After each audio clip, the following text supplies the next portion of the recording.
Hello, my friends, and welcome to the next unit of our History of English Language class.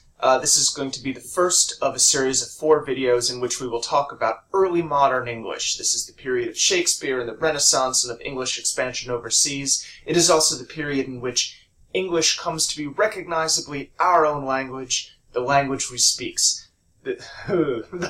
And speak well. So the first video we're going to talk about, just give an overview of the historical changes that were great in this period, and then we're going to take a deep dive into the grammar and look at the specific things that changed about English in the second video, and then we'll talk about important cultural changes and their connections to the English language on the religious front in terms of the Reformation and the development of an English Bible, and the effect of the explosion of Greek and Latin learning and what's called, Renaissance Humanism, and how that affected the vocabulary and use of our language. Let's begin.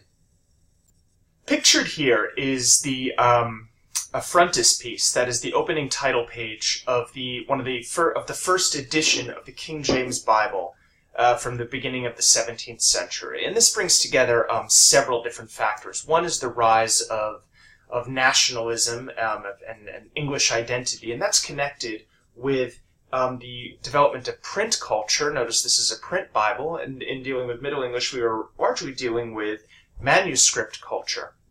And this Bible is in English, which is an indicator of the fact that this is produced after the Protestant Reformation, when Bibles started to be produced in the vernacular as opposed to Latin. So, a whole bunch of things happened in the period we're looking at, between 1485 and 1660, and we're going to look at these things surrounded by the members of the Tudor dynasty, Henry VII, Henry VIII, Edward VI, Mary Tudor, and Elizabeth Tudor, these 5 monarchs who sort of bookend the first half of this period.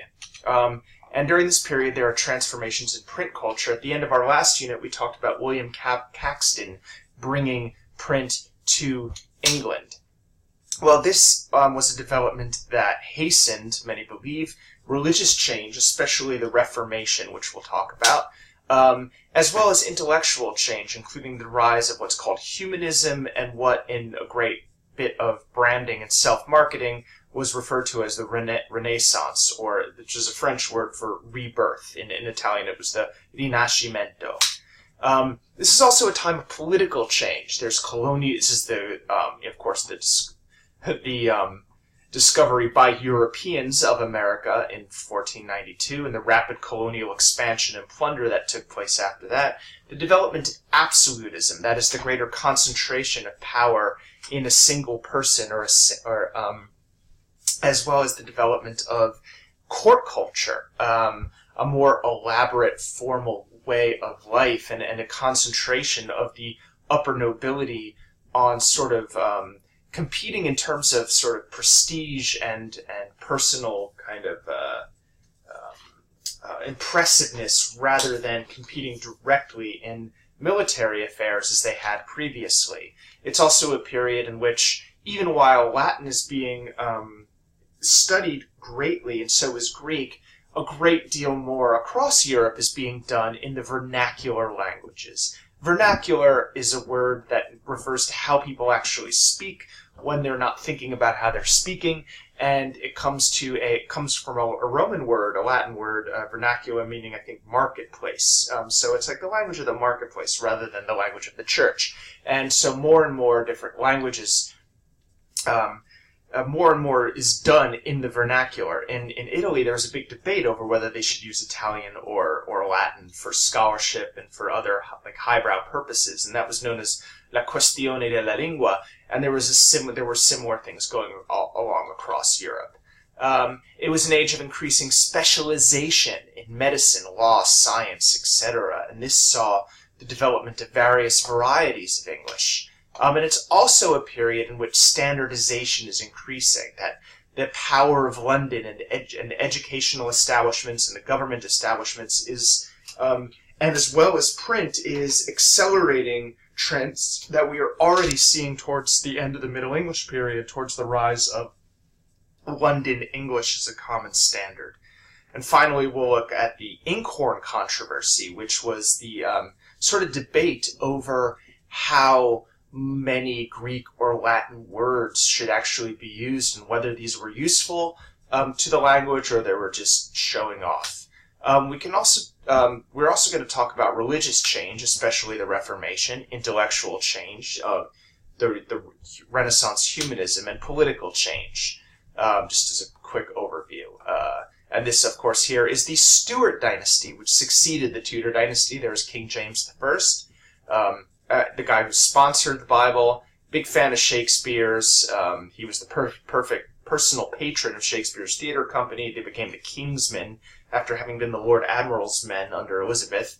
That's his son, King Charles I, and he really wanted to try to create an absolute monarchy in England, but the Parliament wasn't having it, and they ended up cutting his head off. And this guy, Oliver Cromwell, took over for a while. He ruled for about 10 years, and even though he was just the Lord Protector and not the king, there was supposed to be a succession to his son, Richard Cromwell. He lasted a few months, but was pretty incompetent, and so there was the Restoration. And this guy here, he looks like Ronnie James Dio, but that's actually King Charles II, and he's the last of the Stuart monarchs and the restoration of the Stuart dynasty. So that's just a quick overview on the monarchs. So some of the political changes going on in this period. It begins with the end of the late medieval dynastic war known as the War of the Roses, and that was a term given to it in the 19th century. At the time they called it the Cousins' War. And it was the war between two houses, the House of York and the House of Lancaster, and the throne, it's very complicated, but the throne went back and forth between them. There's a lot of scheming, and if York and Lancaster sounds like Stark and Lannister to you, that's not by accident. George Martin was very influenced by this late medieval dynastic war in developing his story of the Game of Thrones. But it ended, and Henry VII, known as Bolingbroke in Shakespeare, takes over, and there's a consolidation of power in the monarchy, a growth in bureaucracy and civil administration, increasing domination of Ireland, Wales, and Scotland, and so we get more and more English in the Celtic parts of Britain and of Ireland. And under Henry VIII, all of these intensify, and there's a break with Rome, and alliances with Protestant countries and the establishment of what came to be known as the Church of England. In the meantime, the upper-class culture comes to be less about battle and war and being sort of a jouster and a warrior, and more about a kind of refined court culture of masks, theater, poetry, dancing, what Stephen Greenblatt calls Renaissance self-fashioning. It's also a period of nascent, that is, newborn or coming to birth, nationalism. Not the kind of high nationalism of the 19th century that culminates in World War I, but the beginning of a sense of people in England identifying not as being a Yorkshire man or a Cheshire man or a Somerset man, but as an English man or woman.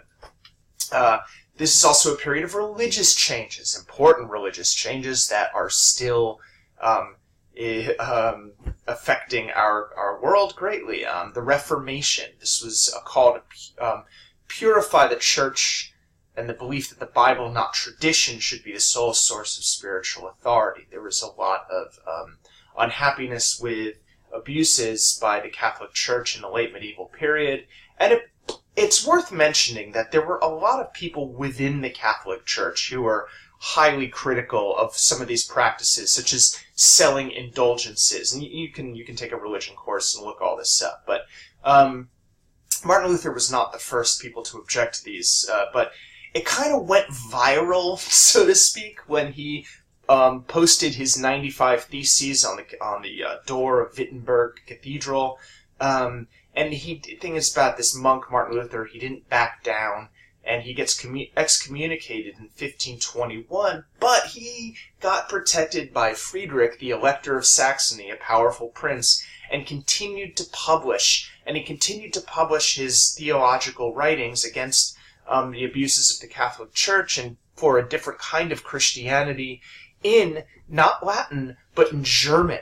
And he printed them. And so tens of thousands of copies, whereas in the 14th century, John Wycliffe It was easier to sort of suppress the kind of religious dissidence that happened in the age of manuscript culture when they're able to print tens and thousands of copies of their ideas and spread them around. It's really hard to get a lid back on that pot.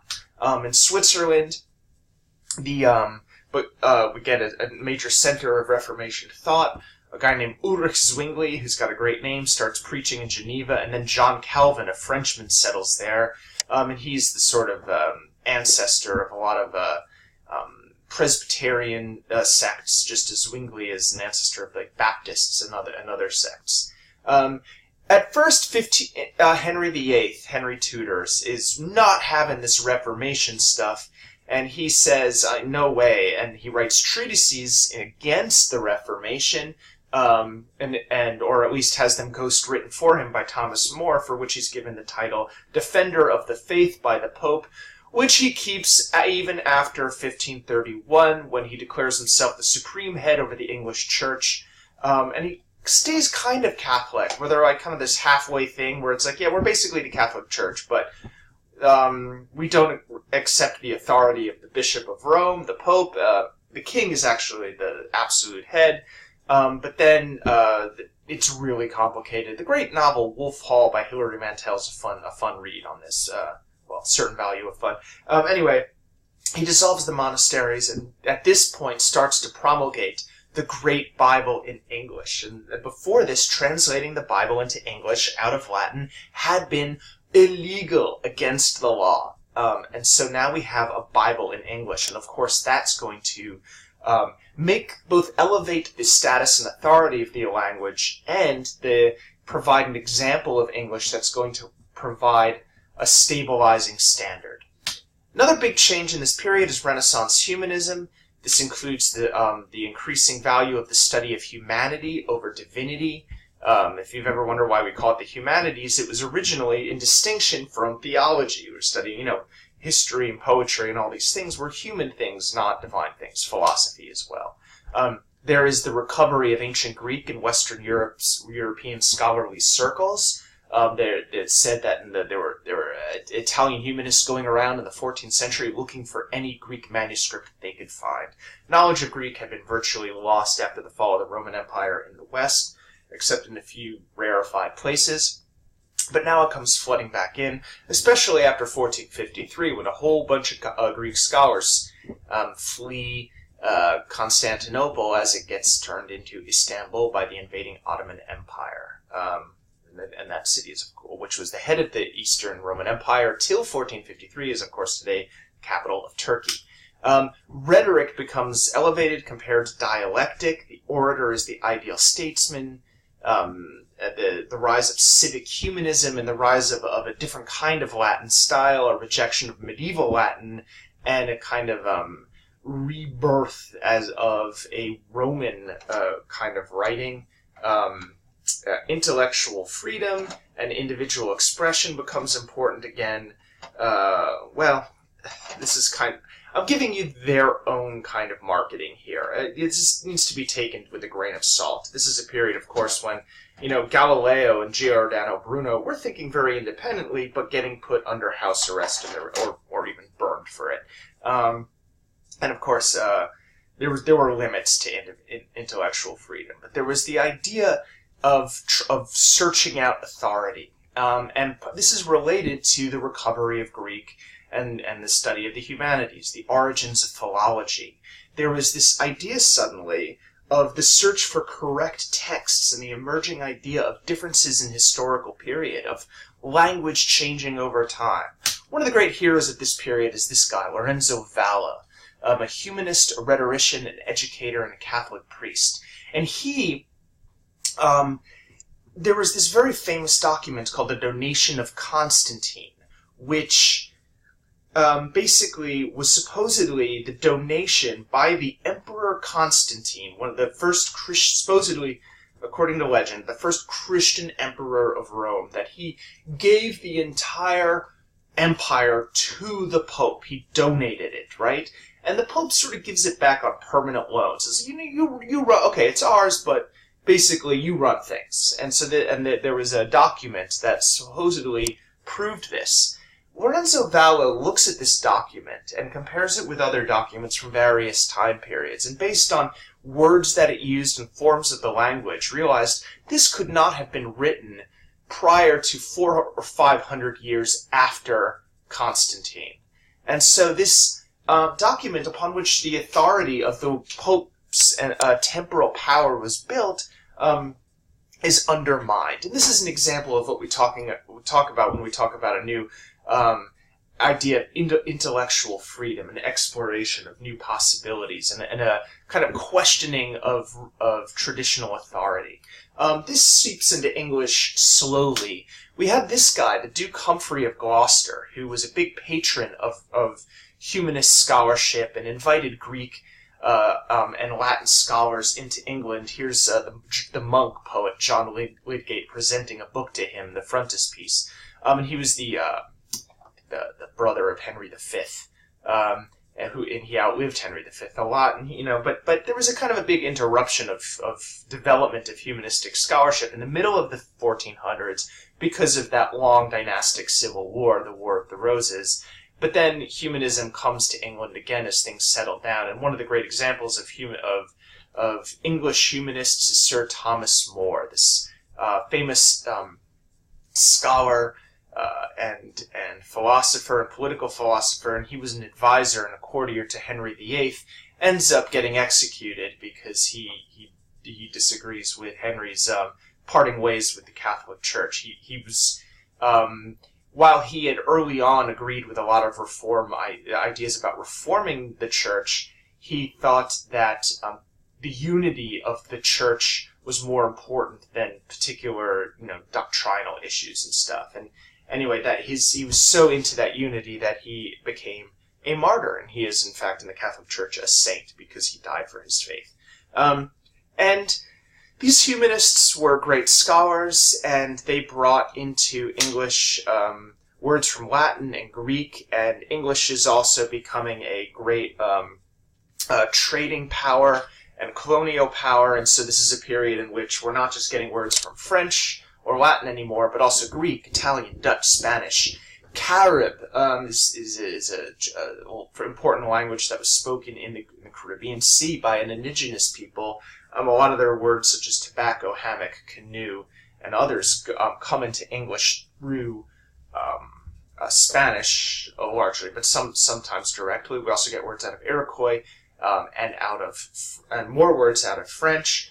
But this is a period of great change, and I've tried to just give you very quickly an overview of this dramatic and exciting period. In the next video, we're going to talk about the changes in the English language itself, and then after that, we'll take a closer look at the religious and cultural and political changes. Thank you for listening.